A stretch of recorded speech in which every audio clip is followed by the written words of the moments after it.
मेरा नाम कमल नारायण है और मैं आईएचडब्ल्यू काउंसिल का सीईओ हूं। पिछले कई सालों से और विशेषकर कोविड की महामारी से जूझने वाले पिछले एक साल में हम स्वास्थ्य से जुड़ी उन तमाम जानकारियों को आप तक पहुंचाते रहे हैं जो आपको एक स्वस्थ, सुरक्षित और खुशगवार जिंदगी जीने में न सिर्फ मददगार हो बल्कि आपको तमाम बीमारियों से बचने और लड़ने में भी सहायक हो।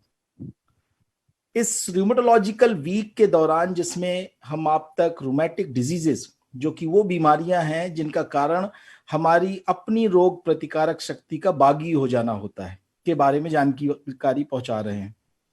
7 भाषाओं में चल रहे इस प्रोग्राम में कल हमने रूमेटॉइड आर्थराइटिस के बारे में देश के कई जाने माने विशेषज्ञों से जाना और आज का हमारा यह विशेष सेशन एंकियोलॉजिंग स्पॉन्डिलाइटिस के बारे में है।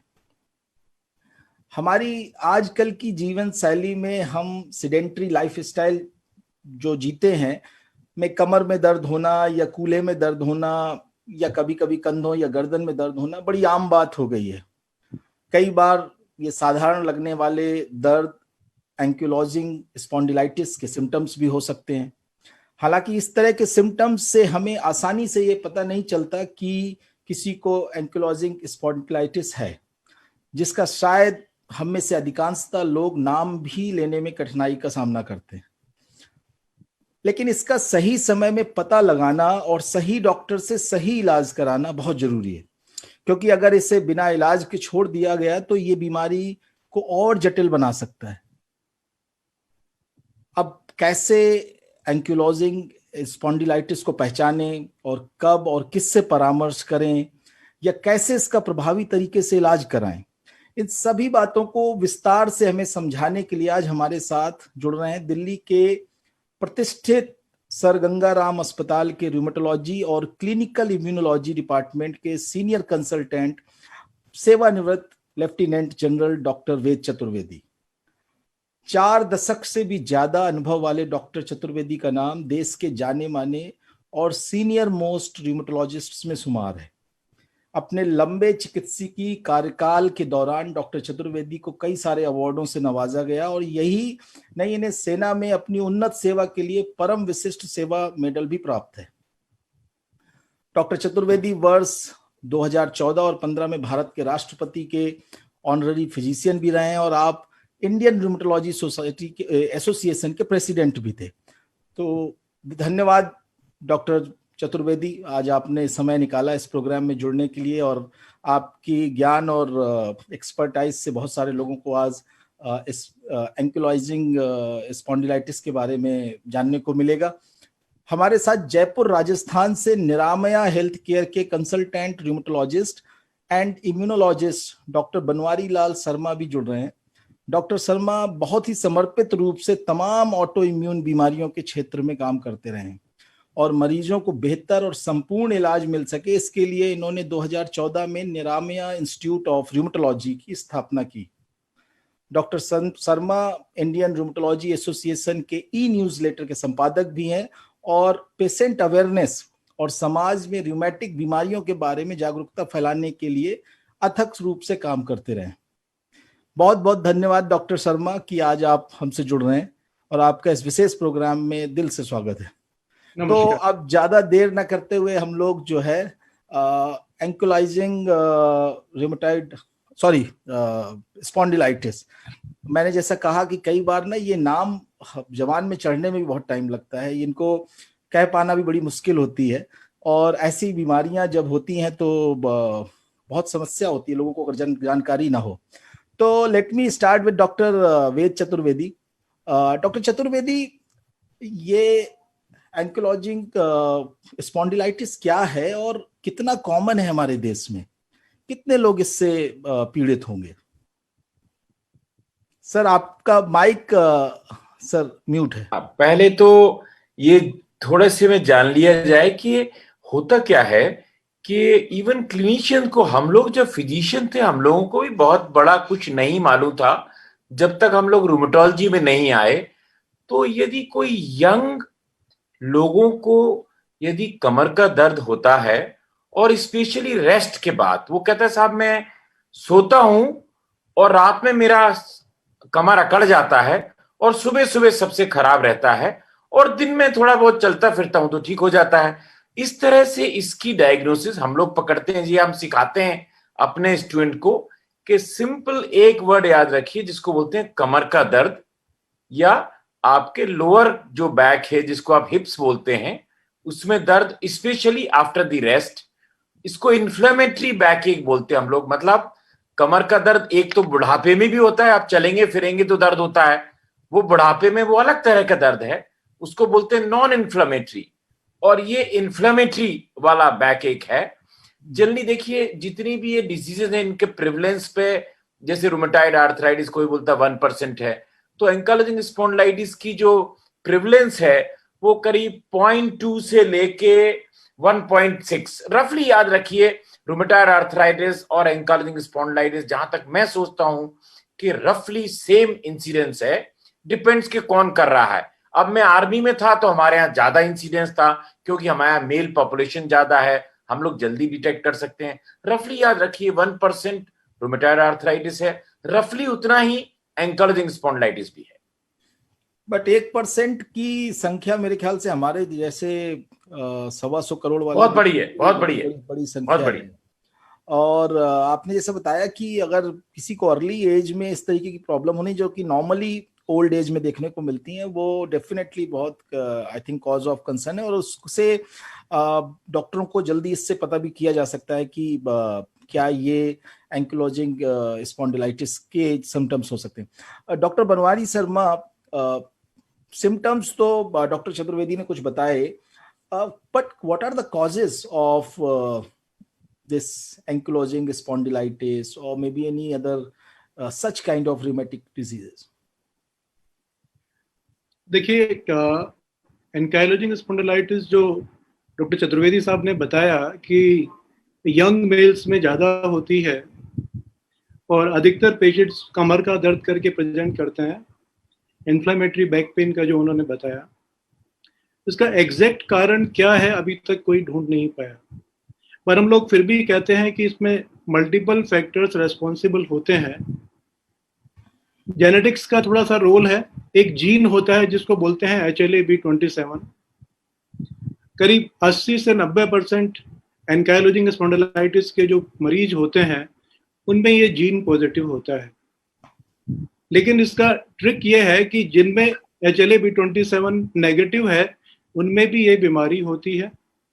और दूसरा इसको जानने का पहलू ये भी है कि अगर हम 100 HLA-B27 पॉजिटिव लोगों को देखेंगे तो उनमें ये बीमारी 5 में होती है, तो सारे पेशेंट्स में नहीं होता है।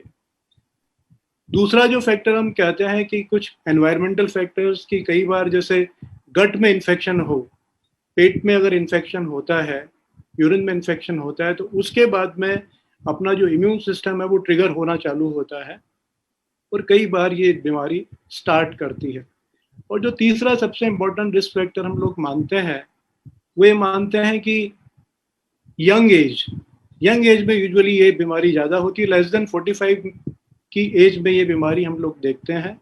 और अगर फैमिली हिस्ट्री है तो फैमिली हिस्ट्री के साथ में इन्फ्लेमेटरी बैक पेन जैसा डॉक्टर चतुर्वेदी ने बताया करके अगर पेशेंट आता है तो एंकाइलोजिंग स्पॉन्डिलाइटिस एक पर्टिकुलर बीमारी या कमर की गठिया हम बोले तो ठीक रहेगा, पर इसका स्पेक्ट्रम होता है, बहुत बड़ा स्पेक्ट्रम है। एंकाइलोजिंग का मतलब तो ये हुआ कि उसका जो पीछे कूल्हे का जो जोड़ है उसमें एक सैक्रोइलाइक जॉइंट है, उसमें एक्सरे में चेंजेस जब आना चालू होते हैं तो कहते हैं कि एंकाइलोजिंग। पर उससे पहले भी डिजीज तो पहले ये एक्सरे में जो चेंजेस आते हैं इसमें कम से कम 8 से 10 साल का टाइम लगता है। तो एंकाइलोजिंग स्पॉन्डिलाइटिस की बीमारी का लेबल देने में 8 से 10 साल का टाइम लग जाता है एक्सरे के बेसिस पे। लेकिन आजकल बहुत सारे टेस्ट हैं जिनके बेसिस पे क्लिनिशियन, रोमेटोलॉजिस्ट इसको अर्ली डायग्नोसिस भी करता है। डॉक्टर चतुर्वेदी सर से रिक्वेस्ट करूंगा कि वो कुछ बताएं इसके बारे में। तो नहीं बनवारी, बहुत अच्छा तुमने बताया ये चीज। एक आध चीज मैं कमल नारायण साहब आपको जरूर बताना चाहता हूं, क्योंकि ये बहुत लोग ऐसे लोग सुन रहे हैं जो डॉक्टर्स नहीं हैं, कि इसको हम लोग, मैं जहां तक हूं, मैं हमेशा इसको बोला करता हूं, जैसे बनवारी ने बताया ना, बनवारी शर्मा जी ने, कि कमर का गठिया, तो मैं इस बीमारी को चूंकि स्पॉन्डिलो आर्थ्रोपैथी, एंकाइलोजिंग स्पॉन्डिलाइटिस, ये बड़े कठिन वर्ड है, तो बहुत सिंपल वर्ड है स्पाइनल आर्थराइटिस। स्पाइनल आर्थराइटिस का मतलब है कुछ जोड़ हैं स्पाइन में जो कि दिखते नहीं है। बाकी जोड़ तो दिखते हैं ना, जैसे आपका घुटना सूज जाए तो दिखेगा, बट ये जोड़ दिखते नहीं है, मसल से घिरे रहते हैं। वो कुछ ज्वाइंट्स नाम रखे गए हैं, इन सब जोड़ों को मैं स्पाइनल ज्वाइंट बोलता हूं, या हिंदी में कमर का गठिया। तो पहली चीज तो इसका नॉमेनक्लेचर है। एक नॉर्मल जनता के लिए साइंटिफिक वर्ड एंकाइलोजिंग स्पॉन्डिलाइटिस हो सकता है, स्पॉन्डिलोआर्थ्रोपैथी हो सकता है, बट कॉमन जनता के लिए इसको स्पाइनल आर्थराइटिस या कमर का गठिया। दूसरा इंपॉर्टेंट चीज है कि हमेशा ये बहुत 99% पेशेंट जो होंगे आपके वो यंग एज में होंगे, और वो यंग मेल्स में ज्यादा है। अभी हमको पता पड़ा है कि नहीं, फीमेल्स में हम लोग वी वर मिसिंग। तो एक और टाइप का एंकाइलोजिंग स्पॉन्डिलाइटिस होता है जो कि हम लोग उसका नाम कुछ दिए हुए हैं कि उसको नॉन रेडियोलॉजिकल बोलते हैं, मतलब वो एक्सरे में नहीं दिखता है, एमआरआई में दिखता है। वो मेल और फीमेल में दोनों बराबर होता है। पहले आपने कभी सुना होगा नारायण साहब अपने घरों में कि कोई कहते हैं लेडीज को कि कमर का दर्द है तो भाई वो तो कोई लेडीज को होता ही है, तो क्योंकि हमने ऐसा एक डंप कर दिया है। देखिए चेस्ट पेन को जितना इंपॉर्टेंस दिया गया है, बैक पेन को इतना इंपॉर्टेंस नहीं दिया गया है। जब बैक पेन यंग में होता है तो लोग कहते हैं अरे अरे तो ऐसी कुछ नहीं है, यंग में कोई बैक पेन हो सकता है, कहते तो बुढ़ापे की बीमारी है। और बुढ़ापे में होता है तो कहते हैं बुढ़ापे में तो होता ही है। तो जो रिसर्च की गई है आज के दिन कि यदि यंग मेल हो कोई या यंग फीमेल हो, कमर का दर्द हो, और स्पेशली रेस्ट के बाद के मैं 3-4 घंटे मैं रेस्ट करते हूं तो अकड़ जाता है मेरा, तो उन लोगों को इन्वेस्टिगेट करना चाहिए। जैसे बनवारी शर्मा जी ने बताया कि या तो बहुत लेट बीमारी होगी तो आपको एक्सरे में दिखेगी, यदि आपको अर्ली बीमारी होगी तो वह एमआरआई में दिखेगी, या एक जीन है जिसको कि HLA-B27 बोलते हैं। ये दो इंपॉर्टेंट चीजें हैं, या तो आप एक्सरे कर लीजिए या HLA कर लीजिए, और यदि आप दोनों कर सकते हैं तो और भी आइडियल है।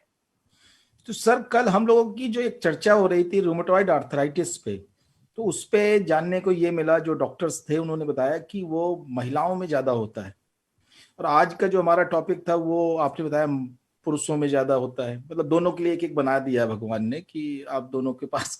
तो अभी क्या इस परसेप्शन को कैरी फॉरवर्ड करना चाहिए कि ये मेन में ज्यादा होता है, या जो आपने बताया कि जो स्पाइनल आर्थराइटिस में एक सिंपलर टर्मिनोलॉजी यूज कर रहा हूँ, ये महिलाओं में भी होती है? क्योंकि मुझे लगता है कि आजकल महिलाओं के बीच से भी ये बहुत शिकायत आती है कि कमर में दर्द उनकी रहता है। जैसे हम लोग कई बार कि एक्सरसाइज ना करने का जो है रीजन मान लेते हैं, या कुछ ऐसा लाइफस्टाइल रीजन मान लेते हैं। तो क्या ये माने कि महिलाओं में भी उतना ही ज्यादा हो रहा है या काफी बढ़ रहा है?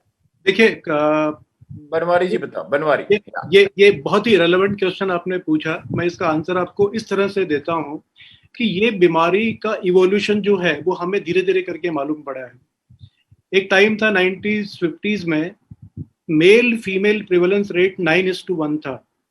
ये मानते थे कि 9 मेल में और 1 फीमेल में ये बीमारी होती है। फिर ये 80s और 90s का टाइम आया जिसमें 7:3 का रेशो हो गया, और अभी जो टाइम है वो 3:1 का है। कहते हैं कि 3 मेल्स और 1 फीमेल में होता है। और जो डॉक्टर चतुर्वेदी सर कह रहे हैं कि वो नॉन रेडियोग्राफिक एक्सियल SPA वाली जो बीमारी है जिसको हम एक्सरे में डिटेक्ट नहीं कर पाते, उसमें मेल फीमेल रेशो करीब करीब बराबर।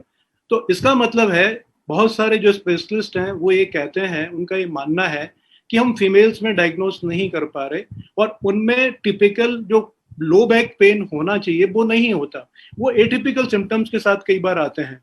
उनको वो चेस्ट पेन, नेक पेन, एडी में दर्द हुआ, या कभी रिब्स में पेन हो गया, उस तरह से करके वो प्रेजेंट करती है, जिसको कि हम लोग मिस करते हैं, डायग्नोस नहीं कर पाते। पर अभी जो स्पेशलिस्ट है उनका ये मानना है कि फीमेल्स में भी ये उतना ही कॉमन है जितना कि मेल्स में है। इसका मतलब है कि हम डॉक्टर्स, इवन रूमेटोलॉजिस्ट, फीमेल्स में हम लोग मिस कर रहे थे बहुत दिनों से, और फिर किसी ने रिसर्च करके बताया कि फीमेल में भी बहुत ज्यादा है। उनका प्रेजेंटेशन थोड़ा सा डिफरेंट होता है, कभी ज्यादा नेक पेन करके आते हैं ज्यादा, या फिर नी पेन करके आते हैं, तो वो मिस होता रहता है। बट यदि आप उनके जो जॉइंट बताया बनवारी शर्मा जी ने कि सैक्रोइलियक जॉइंट देखा जाए एमआरआई से, तो वो अफेक्टेड होता है। तो ये सब एक चीज है कि जो बैक एक चाहे मेल में हो चाहे फीमेल में हो, यदि यंग है तो इसको कमर का गठिया एक डिफरेंशियल डायग्नोसिस में रखना चाहिए। कमर के दर्द के और भी 100 कारण हो सकते हैं, बट ये एक महत्वपूर्ण कारण है। जी जी, बहुत इंपॉर्टेंट बात है। मेरे ख्याल से ये जो इन्फॉर्मेशन नॉर्मली लोगों में ये कंसेप्शन बना होगा या परसेप्शन बना होगा कि महिलाओं में कम होता है, उनको अगर जो लोग भी सुन रहे हैं वो, और जो अपने आसपास के लोगों को भी जब भी ऐसी कोई समस्या देखें तो जरूर बताएं। एक ब्रह्म वाक्य है, यदि आपको ये सुबह सुबह ज्यादा होता है, सुबह सुबह ये जितनी डिजीज हैं, चाहे रूमेटॉइड आर्थराइटिस हो चाहे एंकाइलोजिंग स्पॉन्डिलाइटिस हो, ये सब सिम्टम्स रेस्ट के बाद 2-4 घंटे के बाद पेशेंट जरूर बताएगा कि साहब जब मैं सब लोग सो जाते हैं तो मुझे कमर का दर्द होने लगता है और सुबह सुबह सबसे ज्यादा होता है और फिर मैं घूमता फिरता हूं तो ठीक हो जाता है। ये एक बहुत महत्वपूर्ण सिम्टम्स है जो कि हर नॉर्मल डॉक्टर और नॉन डॉक्टर्स को मालूम होना चाहिए। तो अगर ये सिम्टम कोई बताता है तो क्या 99% वो जो है आपका नहीं, वहीं से शुरुआत होती है, वहीं से तहकीकात शुरू होती है कि ये हो सकता है। देखिए क्या है, डॉक्टरी का जो काम है ना, इन्वेस्टिगेशन टाइप का, पुलिस इन्वेस्टिगेशन, वहां से शुरुआत होती है। अच्छा, कोई कहता है साहब मेरे को अकड़ जाता है, तो फिर हमारे एंटीना खड़े हो जाते हैं कि यार ये हो सकता है। उसके बाद जैसे बनवारी शर्मा जी बता रहे थे, आप एमआरआई कर लीजिए, बैक का एमआरआई कर लीजिए, आप HLA-B27 कर लीजिए, आप एक्सरे कर लीजिए, और फिर बहुत सारी और चीजें हैं। इतना सिंपल नहीं है, मतलब वो डॉक्टरों के ऊपर छोड़िए, बट वहां से तहकीकात शुरू होती है। तो वहां पर वो एक अलार्म बेल बजनी चाहिए सबके। जैसे ये समस्या है तो वो उस समय क्या फिर हमें एक जनरल फिजिशियन की जगह क्या हमें लोगों को रूमेटोलॉजिस्ट ढूंढना चाहिए, या वही प्रोसेस अपनाना चाहिए कि जनरल फिजिशियन के पास जाएं, उसको बताएं और फिर ऑर्थोपेडिशियन के पास? बनवारी शर्मा जी बताएंगे। देखिए सर, इसमें बड़ा इंटरेस्टिंग सवाल आपने पूछा है। इसका जवाब मैं इस तरह से देता हूं कि कई सारी स्टडीज पब्लिश हुई हैं, वो ये बताती हैं कि क्रॉनिक बैक पेन अडल्ट्स का मतलब 45 ईयर्स से 45 ईयर्स से कम की एज वाले लोगों में अगर हम देखें उस ग्रुप में, तो 100 में से 5 लोगों में ये बीमारी होती है, 5% होता है। तो ये, लेकिन जो डॉक्टर चतुर्वेदी सर कह रहे हैं कि अगर इन्फ्लेमेटरी बैक पेन है और वो 3 महीने से ज्यादा का टाइम का है, तो उस पेशेंट को जरूर रूमेटोलॉजिस्ट से इन्वेस्टिगेट करवाना चाहिए, क्योंकि इस बीमारी का अगर वो डायग्नोसिस टाइम पे कर लेते हैं तो उनका जो लाइफ स्टाइल है, उनका जो क्वालिटी ऑफ लाइफ है वो काफ़ी बेटर हो जाएगा, एडिक्वेट ट्रीटमेंट स्टार्ट हो जाएगा। हालांकि बहुत सारे फिजिशियंस भी इसको डायग्नोस कर लेते हैं, पर यूजुअली एक्सपीरियंस फिजिशियन एक बार ओपिनियन रूमेटोलॉजिस्ट का ले लेता है कि ये बीमारी है, तो इसका एडिक्वेट ट्रीटमेंट चालू हो जाए। मैं कमल नारायण जी इसको और साधारण शब्दों में बताता हूं जनरल पब्लिक के लिए कि यदि आपकी कार खराब हो जाएगी तो कार वाले को दिखाएंगे ना आप। तो मेरा मतलब है कि जिसे कहते हैं राइट डॉक्टर को दिखाना किसी चीज के लिए भी। यदि मेरी आंख में दर्द है तो मैं आई स्पेशलिस्ट के पास जाऊंगा ना, कान वाले के पास तो नहीं जाऊंगा। एक जमाना था, आपको विश्वास नहीं होगा, मेडिकल साइंस में ENT एक ही डॉक्टर को सिखाया जाता है कि भाई पास पास में है वहीं देख लेगा। मेडिकल साइंस जिस तरह से बड़ी है, उस तरह से सबसे इंपॉर्टेंट आपको ये पता लगाना पड़ेगा कि राइट डॉक्टर कौन है, बस। तो नेचुरली यदि आपको फ्रैक्चर हो जाता है, आपको चोट लग जाती है, तो राइट डॉक्टर ऑर्थोपेडिक सर्जन है। बट जितनी बीमारियां, जोड़ों की बीमारियां हैं, जो बीमारियां हैं जिनको डिजीजेस बोलते हैं, उसके लिए रूमेटोलॉजी स्पेशलिटी बनाई गई, नहीं तो बनाई ही नहीं जाती। हाँ, इलाज कौन कर सकता है? इवन MBBS डॉक्टर भी कर सकता है, एक फिजिशियन भी कर सकता है। यदि उसने डायग्नोस कर लिया रूमेटोलॉजिस्ट से, उसने बता दिया कि भाई ये बीमारी है, और इसके बाद आप अपने प्राइमरी डॉक्टर के पास जाइए और ये करते रहिए और मुझे 6-6, 8-8 महीने में बीच में आके दिखाते रहिए। तो ऐसा होता है, एक सिस्टम है। जैसे आर्मी में बहुत अच्छा सिस्टम है कि हमारा एक नॉर्मल डॉक्टर हमको रेफर करता है, वो फिजिशियन को, और फिजिशियन सुपर स्पेशलिस्ट को। तो हम लोग क्या करते हैं, डायग्नोस करके फिर उसके पास भेज देते हैं। तो ऐसा चलता रहता है। जी, I think the very important point sir that one has to go to the right doctor. और अगर आप जाते भी हैं उसी प्रोसेस से, लेकिन अगर जैसा कि डॉक्टर बनवारी शर्मा ने बताया कि अगर duration of pain is not more than 3 months, sir. reduced, or it is more than 3 months, then you should definitely go for specialized for that. Doctor Chaturvedi, मेरा इंटरेस्ट प्रिवेंशन में बहुत रहता है। तो अब हालांकि रूमेटोलॉजिस्ट ये बोलते हैं कि वो खुद भी अपनी रूमेटिक डिजीजेस को नहीं रोक सकते, तो अगर इसको देखें हम, जो कि आप अगर जो है स्पाइन का आर्थराइटिस जिसे आपने कहा, क्या इसको रोकने के कोई तरीके हैं और क्या रिस्क फैक्टर्स हैं जिनकी वजह से ये होता है? देखिए, सबसे इंपॉर्टेंट है डिले इन डायग्नोसिस। है वो क्या रहा है कि इवन यूरोप में, हमारे यहाँ तो मेडिकल व्यवस्था, शायद हम आम हिंदुस्तानी ने ये महसूस नहीं किया है कि हमारी जो मेडिकल व्यवस्था है बहुत से कंट्रीज से बहुत अच्छी है, बहुत सी यूरोपियन कंट्रीज से और अमेरिका से बहुत अच्छी है। हमारे यहाँ फिर भी केसेस जल्दी डायग्नोस हो जाते हैं। आपको विश्वास नहीं होगा कि वर्ल्ड ओवर ग्लोबली ये डिले इन डायग्नोसिस क्यों होता है। डिले इन डायग्नोसिस, पहले तो जैसे हम लोग सभी शुरू से बात कर रहे हैं कि भाई कमर के दर्द को लाइटली लिया जाता है, चेस्ट के पेन को तुरंत। आपको चेस्ट पेन हुआ नहीं कि आपने एम्बुलेंस मंगाई और गए आप, कमर के दर्द को ठीक है।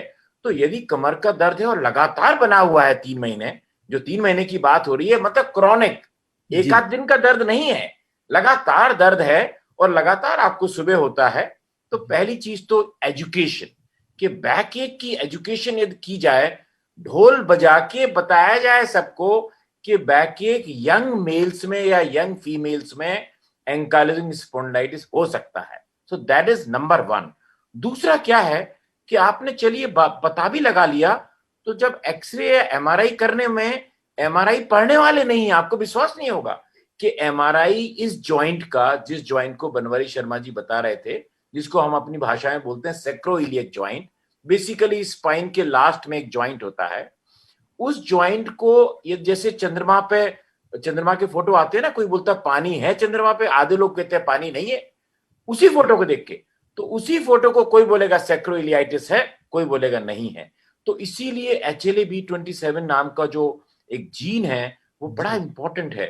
किसी को सिम्टम्स हैं और HLA-B27 है, दोनों चीज होनी चाहिए, तब बहुत इंपॉर्टेंट चीज हो सकती है। तो डिले इन डायग्नोसिस की, और एक तो है कि हमारे यहाँ ये माना गया है कि कमर का दर्द मतलब आपकी डिस्क खिसक गई है, आपकी डिस्क प्रोलैप्स हो गई है। आप आधे डॉक्टरों से ही पूछेंगे तो वो वही बताएंगे कि ये डिस्क खिसक गई है। दूसरा चीज ये है कि कभी कभी ये पेशेंट सिर्फ कमर के दर्द से नहीं आते, जोड़ों के अलावा भी आंख लाल हो सकती, खट से आंख लाल हुई, वो आई स्पेशलिस्ट के पास चला गया। स्किन की बीमारी, एक सोरियासिस होती है, वो स्किन के पास चला गया। पेट में यदि आपके लूज मोशंस बार बार हो रहे हैं, तो ये 3 क्वेश्चन हम हमेशा पूछते हैं पेशेंट से, भाई तुम्हारी आंख लाल तो नहीं हुई, तुम्हें कोई स्किन की बीमारी तो नहीं है, तुम्हें कोई लूज मोशंस तो बार बार नहीं होते। तो ये सब अवेयरनेस होने से, सो डिले यदि करेंगे तो प्रिवेंशन होगा, जैसे आपने बोला ना प्रिवेंशन के लिए। हाँ, यदि किसी को हो जाता है तो हम हमेशा बोलते हैं आप स्मोकिंग छोड़ दीजिए। स्मोकिंग और आर्थराइटिस का एक बहुत बड़ा क्षेत्र उभर के आ रहा है, स्मोकिंग और आर्थराइटिस का। तो स्मोकिंग का एक बहुत इंपॉर्टेंट रिलेशन है आर्थराइटिस से। हाँ, जब हो जाता है तो एक्सरसाइज है, योगा है, वो हेल्प जरूर करता है आपको, तो वो सब किए जाते हैं।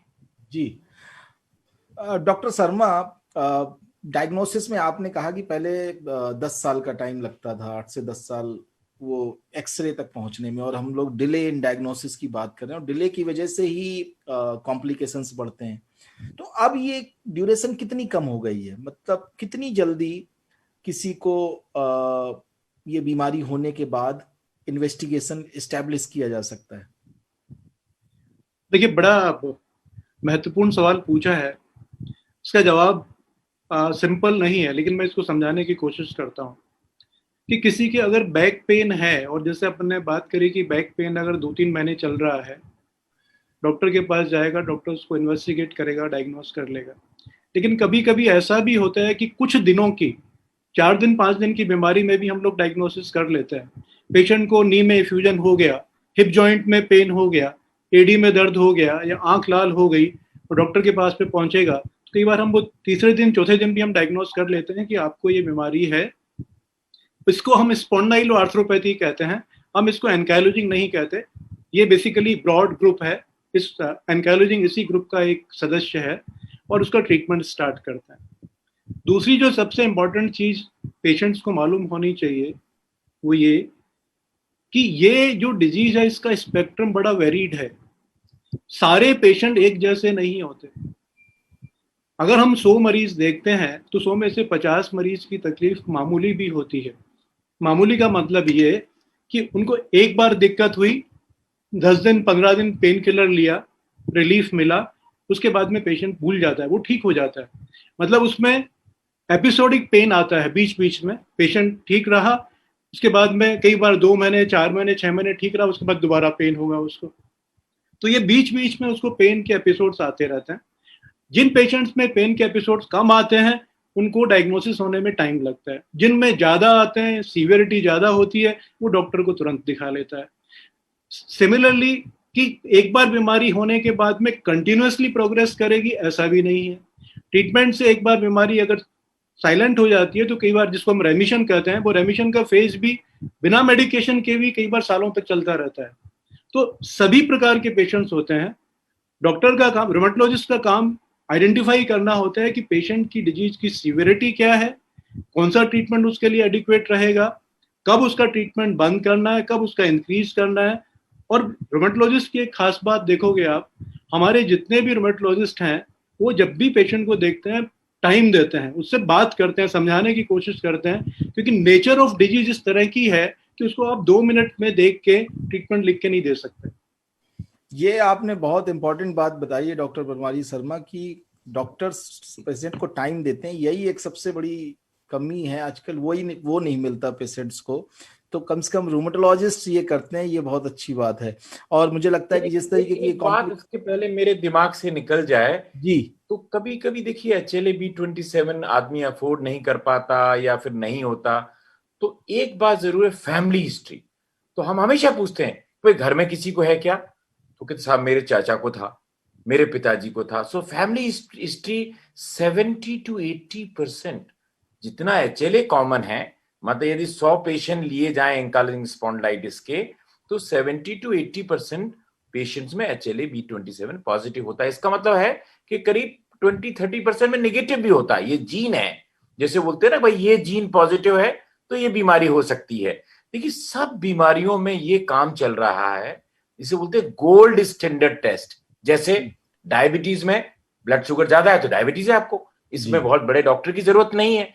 बट एंकाइलोजिंग स्पॉन्डिलाइटिस की डायग्नोसिस के लिए काफी झंझटबाजी है कि आपका ज्वाइंट ठीक नहीं है ये। बट HLA-B27 एक बात जरूर है, करीब 70 to 80% पेशेंट में ये सिम्टम्स हैं, तो एक बहुत महत्वपूर्ण स्टैंडर्ड टेस्ट की तरह उभरा है। गोल्ड स्टैंडर्ड टेस्ट तो अभी भी नहीं है क्योंकि कई और जीन है। तो हम पेशेंट से पूछते हैं कि आपके घर में कुछ किसी को है क्या फैमिली हिस्ट्री, तो बताता है, तो हमारा काम आसान हो जाता है। जी, तो HLA-B27 और दूसरे जो क्लिनिकल सिम्टम्स हैं और फैमिली हिस्ट्री के बेसिस पे रूमेटोलॉजिस्ट ये एस्टैब्लिश करते हैं कि किसी को स्पाइन का गठिया है या एंकाइलोजिंग स्पॉन्डिलाइटिस है। ये वर्ड मैं अभी भी नहीं बोल पा रहा हूँ कोई बात नहीं, हम लोगों ने भी सीखा ही है बार बार बोल के। ऐसा नहीं है, हम लोग जब फिजिशियन थे तो हम लोग सोचा करते थे ये तो आर्थोपेडिक में भेज देते हैं, वो तो बाद में पता पड़ा हमें कि नहीं, वो आर्थोपेडिक वाला तो बेचारा ट्रॉमा का,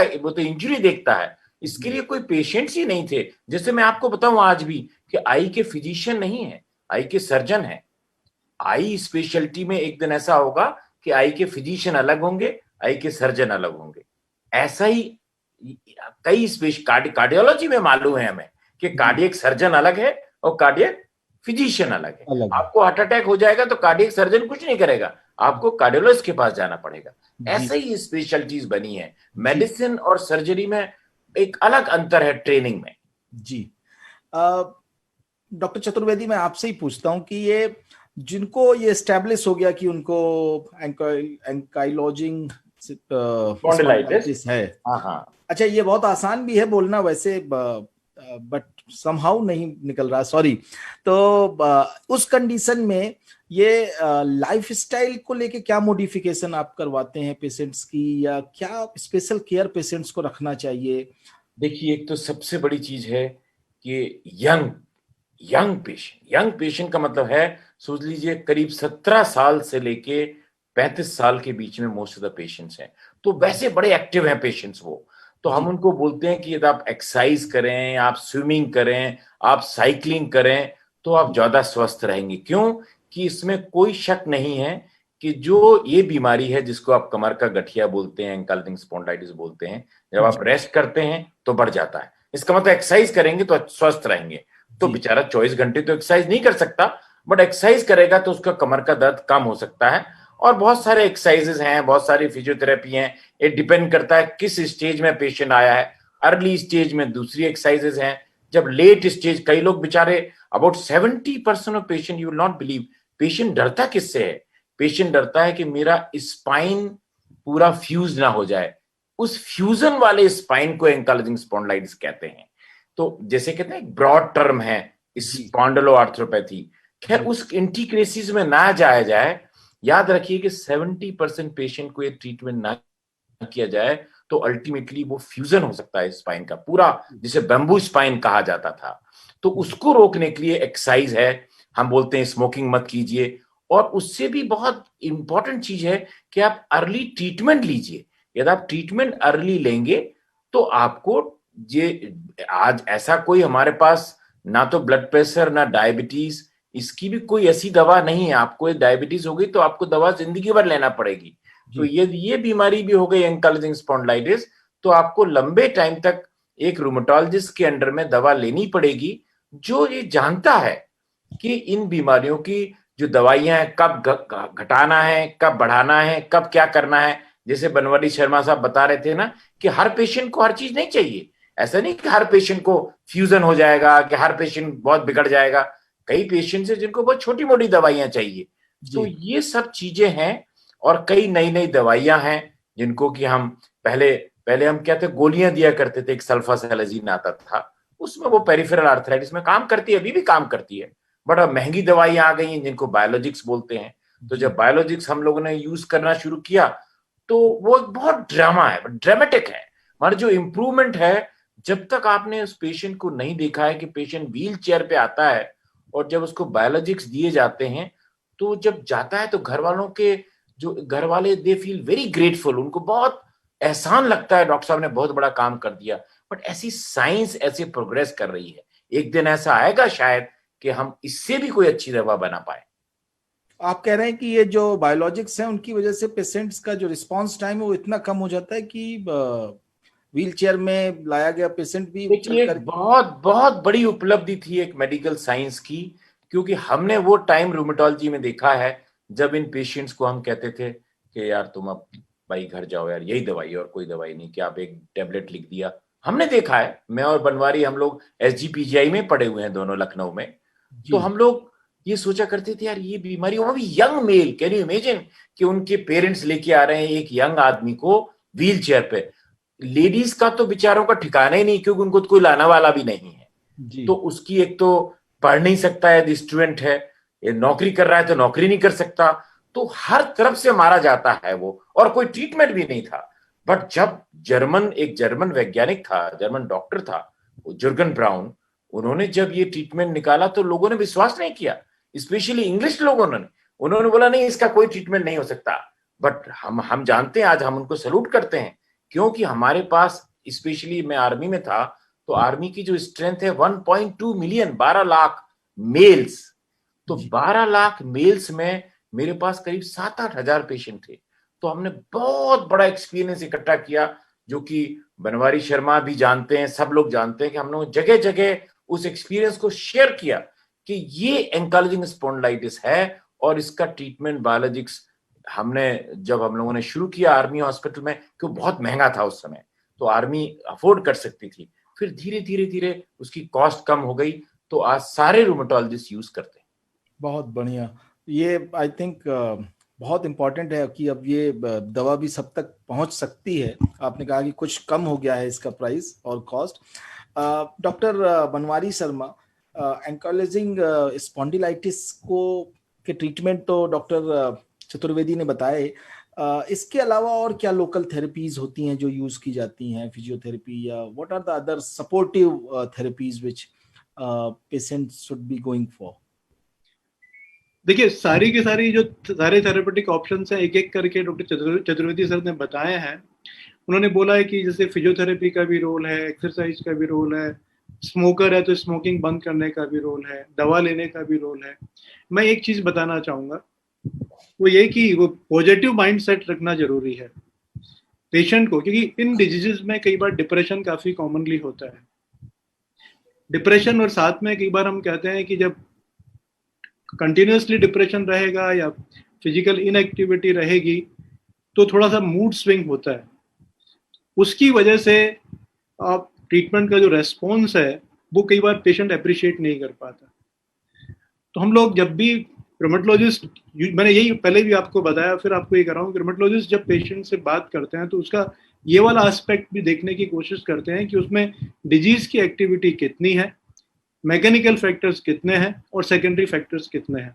अगर वो है तो उसकी प्रॉपर काउंसलिंग भी करते हैं, समझाने की कोशिश करते हैं। और हमेशा मैं तो हमारे पेशेंट्स को यही कहता हूँ कि this is a matter of time. एक बार थोड़े टाइम के बाद में आपका ये खराब फेज ठीक होगा और आप वापस अपनी नॉर्मल एक्टिविटीज कर लेंगे। ये सुन के यूजुअली अधिकतर पेशेंट्स, और जैसे जैसे मेडिसिन का इफेक्ट आता है, majority of the patient they respond. ये आज की जो मेडिसिन अवेलेबल हैं इनमें, इनको लेते हुए 5 to 10% पेशेंट ऐसे होते हैं कि जो रेस्पॉन्स नहीं जिनमें नहीं आता। बाकी 90% पेशेंट्स को रेस्पॉन्स आ जाता है जी। ये जरूर है कि कभी एक ड्रग से नहीं तो दूसरे से नहीं तो तीसरे से हमें ड्रग्स को चेंज करना पड़ता है। बट जो मौजूदा ट्रीटमेंट है, प्लस फिजियोथेरेपी है, प्लस पेशेंट एजुकेशन है, इन सबको मिला के देखें तो ये लोग आराम से normal life, near normal life को लीड कर पाते हैं। जी, तो आपने बताया कि पॉजिटिव माइंडसेट होना बहुत जरूरी है, जो कि नॉर्मली ज्यादातर बीमारियों से लड़ने में जो क्षमता है उसको बरकरार रखने के लिए, उसको बढ़ाए रखने के लिए ये एक बहुत जरूरी है। और डॉक्टर चतुर्वेदी भी बता रहे थे कि जब यंग एज में आप पढ़ नहीं सकते या आप काम नहीं कर सकते, ये बहुत डिप्रेसिव हो सकता है। तो इसलिए बहुत जरूरी है कि परिवार वाले भी ऐसे मरीज को बहुत डिप्रेसिव हो सकता है। याद रखिए, ये मेरा पर्सनल एक्सपीरियंस है कि लेडीज फिर भी कोप अप करते हैं, बट मेल्स की जो पेन सेंसिटिविटी है, वो बनवारी ने बहुत बड़ी बात कही ये चीज कि पॉजिटिव, क्योंकि उसको ये लगता है कि अब मेरा लाइफ यहीं खत्म हो गया, अब मैं इसके आगे ना तो मैं पढ़ सकता हूं ना मेरा कोई। तो एक बहुत बड़ी चीज है पॉजिटिव सोच डॉक्टर की भी।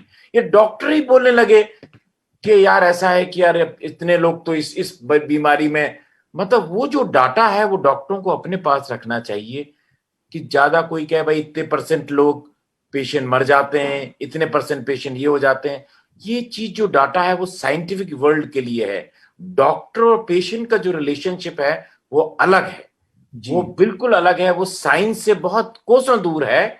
साइंस वो अपने पास रखें, पेशेंट को हमेशा बताएं कि आप ठीक हो जाएंगे, परेशान मत होइए, बिकॉज हमारे हाथ में सब कुछ नहीं है, बाकी चीज बहुत कुछ भगवान के हाथ में भी है। जी जी जी, बहुत जरूरी बात है। डॉक्टर चतुर्वेदी, अभी इस समय जो कोविड का पूरा पिछले 1 साल से हम लोगों ने कई सारे प्रोग्राम किए लोगों को लूपस पे, वैस्कुलाइटिस पे, रूमेटॉइड आर्थराइटिस पे बताने के लिए, क्योंकि कोविड के टाइम पे बहुत सारे कंसर्न इनके अराउंड उठे।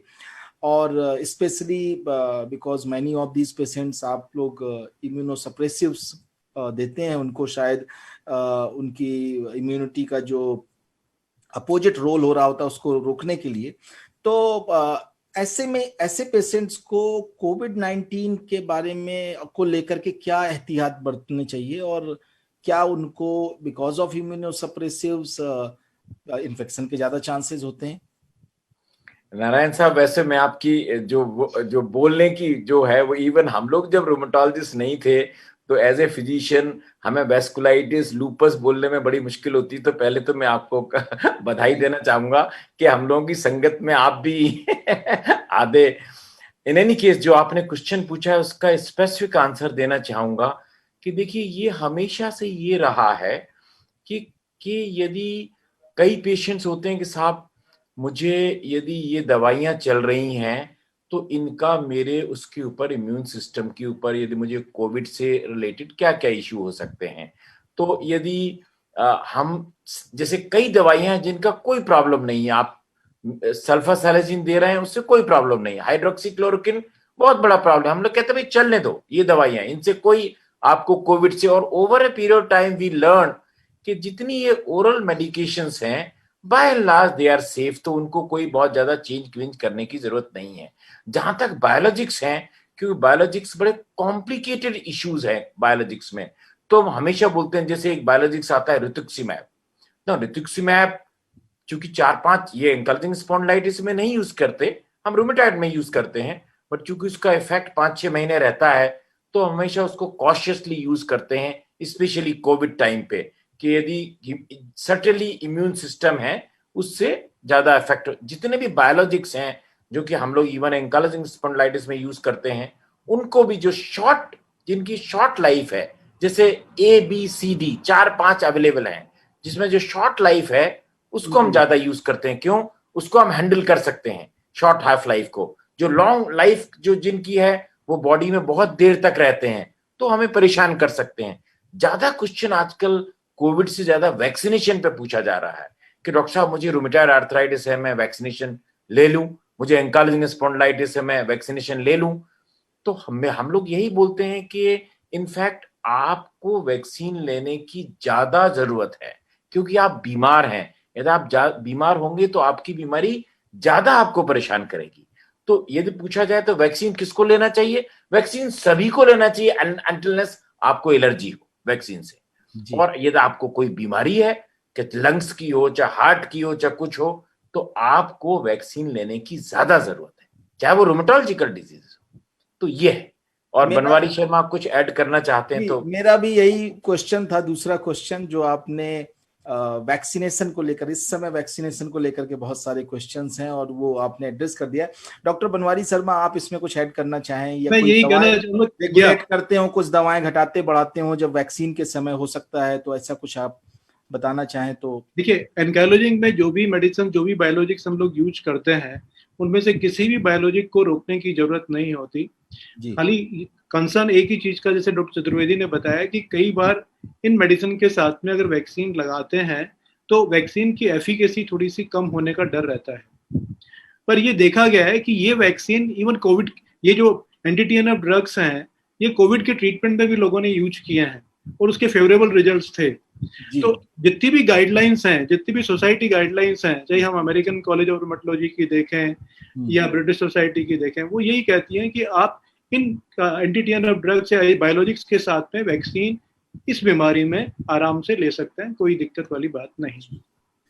और बाकी अगर किसी को तब भी कुछ डाउट्स हो तो अपने रूमेटोलॉजिस्ट से जरूर मिलें, उससे पूछें, और definitely all rheumatologist will be helping you to understand कि भाई वैक्सीन को कितनी जल्दी लेना जरूरी है, और जो कि डॉक्टर चतुर्वेदी ने भी बताया कि आपको तो और भी ज्यादा जरूरत है। तो जो भी जो है ऐसे पेशेंट्स, मैं नारायण साहब इसमें ये ऐड करना चाहूंगा, आप एक सर्वे करिए। आप तो जर्नलिस्ट रहे हैं, सब जगह बड़ी बड़ी जगह रहे हैं, आप फोन उठाइए और 100 डॉक्टरों को फोन कीजिए। मैं नॉर्मल जनता को नहीं बोल रहा हूं, आप 100 नॉर्मल डॉक्टरों को दिल्ली में और बॉम्बे में जो बड़ी जगह है जी, और फिर एक हेडलाइन पब्लिश कीजिए कि कितनी रूमेटोलॉजी की अवेयरनेस है। आप बोलो कि आपको जोड़ों का दर्द हो जाएगा तो किसके पास जाएंगे? एक सिंगल क्वेश्चन, ज्यादा बड़ी रिसर्च नहीं है कि आपको जोड़ों का दर्द होगा तो आप अपने पेशेंट को कहां भेजेंगे। आपको विश्वास नहीं होगा कि 90% डॉक्टरों को अभी भी नहीं मालूम। वो कहते हैं वो तो हम बगल में एक आर्थोपेडिक सर्जन है, उनको मेरा भाई आर्थोपेडिक सर्जन है। आर्थोपेडिक सर्जन की जो ट्रेनिंग है वो अलग है, वो इंजुरी की ट्रेनिंग है, वो ट्रॉमा की ट्रेनिंग है, वो फ्रैक्चर की ट्रेनिंग है, वो ऑपरेशन की ट्रेनिंग है। हम लोग उनका यूज करते हैं। जॉइंट जब बिल्कुल खराब हो जाते हैं तो हम उनको भेजते हैं। तो एक करके ये अवेयरनेस जो प्रोग्राम है, इसका एक हिस्सा बनिए। आप एक बहुत बड़ा काम कर रहे हैं। देखिए हम लोग तो बिजी हैं, आप एक बहुत बड़ा काम कर रहे हैं, इसको आगे बढ़ाइए। जी, नहीं नहीं, बहुत अच्छा सुझाव है डॉक्टर चतुर्वेदी, और मुझे लगता है कि जो अवेयरनेस है उसको और बढ़ाने में आप लोगों का सहयोग बहुत जरूरी है। आपने इतना कीमती वक्त आज दिया, और यकीन मानिए बहुत अच्छा लगा आपसे बात करके। ये एक एक चीज बोलना चाहूंगा मैं, आप प्रोग्राम को कंक्लूड कर रहे हैं उससे पहले जी मैं डॉक्टर चतुर्वेदी सर का जो काम है, वर्क है, उसके बारे में एक चीज बोलना चाहूंगा कि इस बीमारी में जो ये बायोलॉजिक्स यूज हम लोग करते हैं, उसका जितना एक्सपीरियंस इनको है उतना शायद हमारे हिंदुस्तान में और किसी को भी नहीं है। जितना पहले से इन्होंने यूज करना चालू किया, हमने इनसे काफी बहुत कुछ सीखा है कि वो जो कॉस्ट के चक्कर में low dose anti TNF drug जो इन्होंने रिजीम एक इजाद किया था, उसको वर्ल्ड और बाद में लोगों ने एक्सेप्ट किया है, उसको हम लोग फॉलो भी कर रहे हैं। तो इनका कंट्रीब्यूशन इस बीमारी में हमारे पेशेंट्स के लिए बहुत बहुत महत्वपूर्ण रखता है। बिल्कुल। जो है, मुझे लगता है 45 साल की प्रैक्टिस डॉक्टर चतुर्वेदी में पढ़ रहा था, तो उसमें आपने डेफिनेटली जो कंट्रीब्यूशन सोसाइटी के लिए किया है वो काबिले तारीफ है।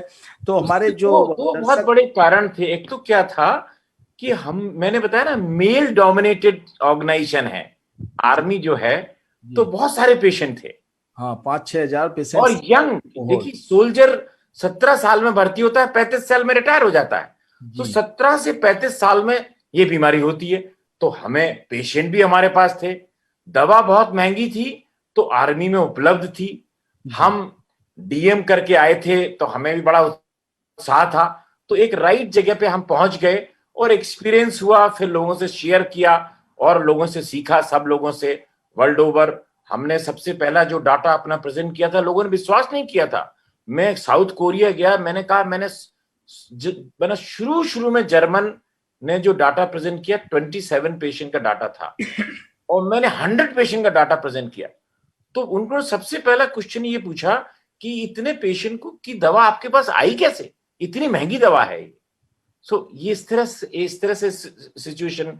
फिर हम लोगों ने कहा कि नहीं, इसको अलग तरह से यूज करना चाहिए, बिकॉज वो लोग डरते थे यूरोपियंस कि ये यूज करेंगे तो बहुत ज्यादा टीबी हो जाएगा, इसके साइड इफेक्ट होते हैं। तो हमने कहा कि नहीं, इसको आप लो डोज में यूज कीजिए और लोडिंग डोज मत यूज कीजिए। बनवारी शर्मा बता रहे थे जो कि मैंने शुरू किया जब, तो लोगों ने सीखा थोड़ा बहुत, लोगों ने कहा कि शायद इंडियंस बोल रहे हैं, बट अब वर्ल्ड ओवर जब यही चीज चलने लगा तो हमें भी बड़ी खुशी होती है कि जो हमने शुरू किया था वो लोग और दूसरे भी लोग फॉलो कर रहे हैं। बहुत बहुत अच्छी बात है डॉक्टर चतुर्वेदी और डॉक्टर बनवारी शर्मा, आपने आज अपना बहुत कीमती वक्त दिया और एंक्लोजिंग स्पॉन्डिलाइटिस के बारे में इतना सिंपल तरीके से, इतना इजी टू अंडरस्टैंड तरीके से आपने बहुत अच्छे से एक्सप्लेन किया। मेरे हिसाब से जो इसमें टेक अवे वर्ड्स ये हैं कि अगर आप अर्ली एज में, जिस समय बैक में पेन नहीं होना चाहिए, सुबह उठते हैं और अगर दर्द होता है, कंटिन्यूअसली दर्द होता है, तो प्लीज अपने नियरेस्ट रूमेटोलॉजिस्ट के पास जाएं। अगर आप बड़े शहरों में रहते हैं तो आप ब्लेस्ड हैं कि आपके आसपास रूमेटोलॉजिस्ट जरूर होंगे। अगर आप छोटी जगहों में रहते हैं तो शायद वहां पर भी रूमेटोलॉजिस्ट हमारे बढ़ रहे होंगे। हालांकि जो नंबर बताता है कि भारत में रूमेटोलॉजिस्ट की संख्या थोड़ी कम है और काफी कम है जितनी जरूरत है, लेकिन आप जरूर अगर ये सिम्टम्स हैं तो रूमेटोलॉजिस्ट से कंसल्ट करें। और जैसा कि डॉक्टर बनवारी शर्मा ने भी बोला, और कि पॉजिटिव माइंडसेट किसी भी बीमारी से लड़ने की सबसे बड़ी ढाल है, वो चाहे रूमेटिक डिजीजेस हो या कोई, चाहे कोविड हो। कितने फोन आते हैं रोज के, साहब मैं मरने वाला हूं। मैंने कहा कुछ नहीं होगा, 99% वैसे ही रिकवर हो जाओगे जी। और इसका तो एक ये भी है कि कई बार, आज हमारे दिल्ली के चीफ मिनिस्टर भी कह रहे थे कि कई बार हम पैनिक में आकर के हॉस्पिटल्स की तरफ भाग रहे हैं, और उससे प्रॉब्लम क्या होती है कि जिनको बेड की जरूरत है उनको बेड नहीं मिल पाता, और हम कई बार प्रिकॉशनरी मेजर में ही हॉस्पिटल के बेड्स को एंगेज कर लेते हैं। तो पॉजिटिव माइंडसेट रखिए, अपने डॉक्टर से कंसल्ट करते रहिए। किसी भी बीमारी का सबसे अच्छा जो सॉल्यूशन है वो वही बताएंगे। इसी के साथ मैं आज का ये प्रोग्राम कंक्लूड करता हूं और सॉरी, नेक्स्ट वीक हम लोग 17 अप्रैल को लूपस पर इन्हीं 7 भाषाओं पे शो करेंगे, जिसमें हम लूपस के बारे में और ज्यादा जानकारी देश के जाने माने विशेषज्ञों से आप तक पहुंचाएंगे। और तब तक कोविड-19 के इस दौर पे आप कोशिश करें कि ज्यादा से ज्यादा घर पे रहें, जब तक कि ये बिल्कुल जरूरी ना हो कि बाहर जाना पड़े, और जीविका के लिए जरूर जाना पड़ता है तो वो आप कोविड अप्रोप्रिएट बिहेवियर के साथ मास्क पहने, हाथ सैनिटाइज करें, हाथ धुलते रहें और सोशल डिस्टेंसिंग का जरूर ख्याल रखें। और इसी के साथ ये जरूर ध्यान रखें कि आप हेल्दी खाएं और अच्छी नींद लें और एक अच्छा पॉजिटिव माइंडसेट जो भी कर रहे हैं उसके साथ करें। इसी के साथ गुड नाइट, सब्बा खैर एंड शुभ रात्रि। हम 17 तारीख को आपसे फिर जुड़ेंगे। Thank you so much.